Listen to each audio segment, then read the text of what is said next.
मैं आपको अभी से निमंत्रण देता हूं, आप लिख के रखिए। ये मोदी आपको निमंत्रण देने आया है। 10 जून को आपको भुवनेश्वर आना है। क्यों 10 जून को भुवनेश्वर क्यों आना है?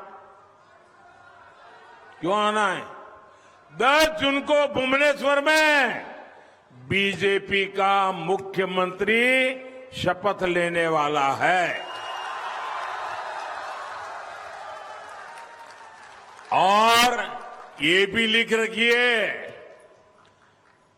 भुवनेश्वर में भाजपा का मुख्यमंत्री बनेगा और वो बनेगा जो उड़िया भूमि में जन्मा है, जो यहां की संस्कृति को जीता है, जो भगवान जगन्नाथ के चरणों में बड़ा हुआ है, वो ही। और एहा हेउशी मोदीर गारंटी।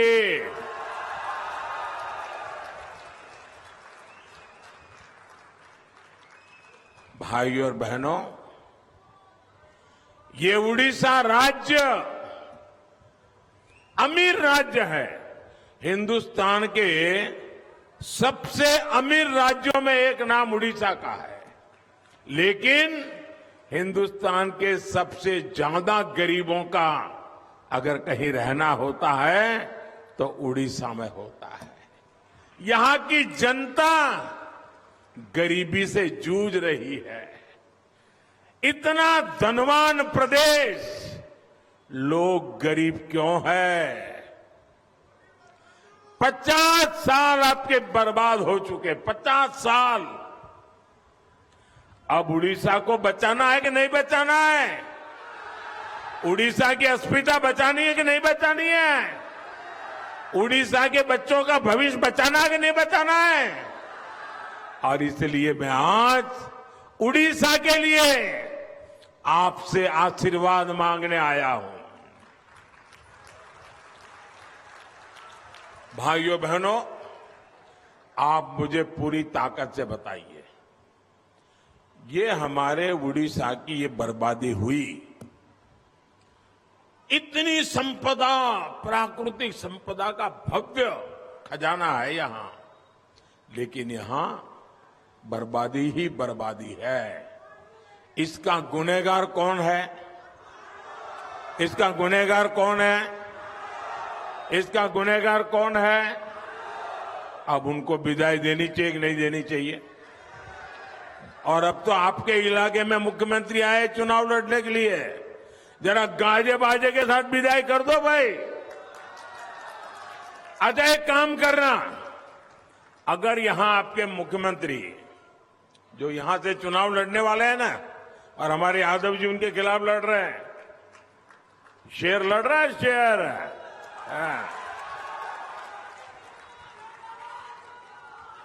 एक काम करना भाई, जब नवीन बाबू अगर गलती से भी यहां चुनाव प्रचार के लिए आ जाए और अगर आपके नसीब में उनको मिलना हो जाए, क्योंकि वो किसी को मिलते नहीं है, लेकिन अगर आपका मिलना हो जाए तो उनको पूछिए कि आप जहां से चुनाव लड़ रहे हैं, कांतबाजी ने, हाँ?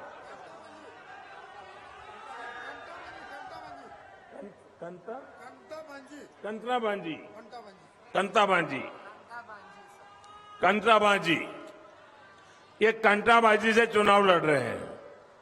उनको एक प्रश्न पूछोगे मेरी तरफ से? पूछोगे? नहीं पूछोगे भाई, 25 साल तक नहीं पूछा आपने, इसलिए आपकी ये हालत हुई है। उनको एक सवाल पूछना कि आप कांताबाजी से चुनाव लड़ रहे हैं, वहां के बिना कागज लिए, हाथ में कागज नहीं रखना है, बिना कागज लिए 10 गांवों के नाम बोल दीजिए। बस इतना पूछ लीजिए। वे 10 गांवों के नाम नहीं बता पाएंगे जी।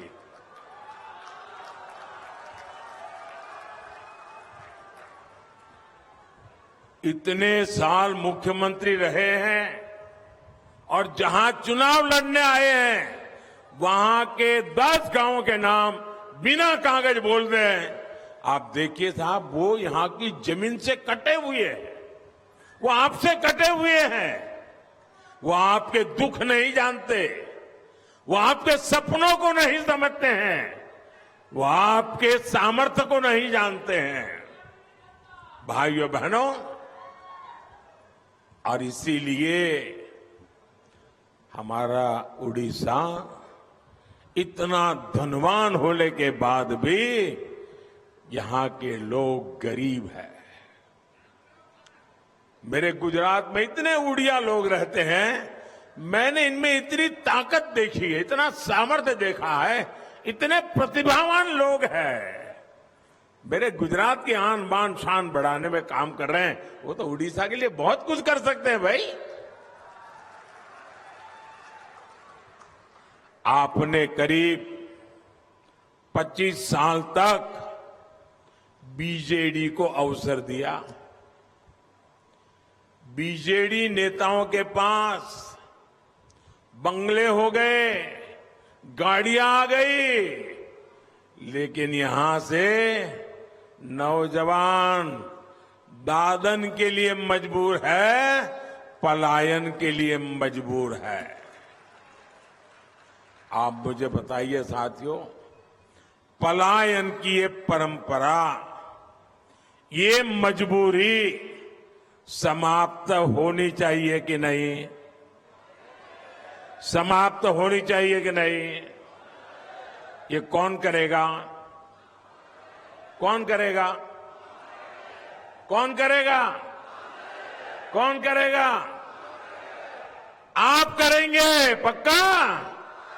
आपका वोट करेगा कमल को, असेंबली में भी कमल को, पार्लियामेंट में भी कमल का बटन दबाइए, समस्याओं का जाना शुरू हो जाएगा।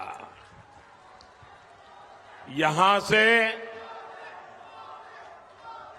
हमारी साथी बहन संगीता कुमारी सिंहदेव जी लोकसभा का चुनाव लड़ रही है और विधानसभा के हमारे कई विधायक साथी चुनाव लड़ रहे हैं। मैं इन सबसे आग्रह करूंगा, जरा जो कैंडिडेट है वो आगे आ जाए। ये हमारे मजबूत साथी हैं जो आपकी समस्याओं को दूर करने वाले हैं। मैं 1 मिनट उनको पास जाके आता हूं। इनमें सबको जो असेंबली लड़ रहे हैं उनको एमएलए बनाइए और जो पार्लियामेंट लड़ रहे हैं उनको एमपी बनाइए।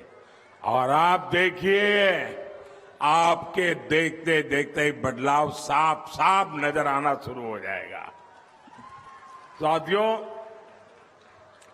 बीजेडी की सरकार ने किसानों के साथ बहुत बड़ा धोखा किया है। यहां धान किसानों को अपना एमएसपी तक नहीं मिलता। यहां धान मंडीली घोटाला होता है। किसान का बहुत बड़ा हिस्सा कटनी छटनी में चला जाता है। 2200 रुपये के आसपास का एमएसपी तय है, लेकिन लोग बताते हैं कि 1600 1700 रुपये में ही किसानों को मिल पाता है। 500-600 रुपया कट। इसलिए अब उड़ीसा भाजपा ने बहुत बड़ी घोषणा की है। उड़ीसा भाजपा ने कहा है, आप एक एक किसान को बताएंगे, एक एक किसान को बताएंगे।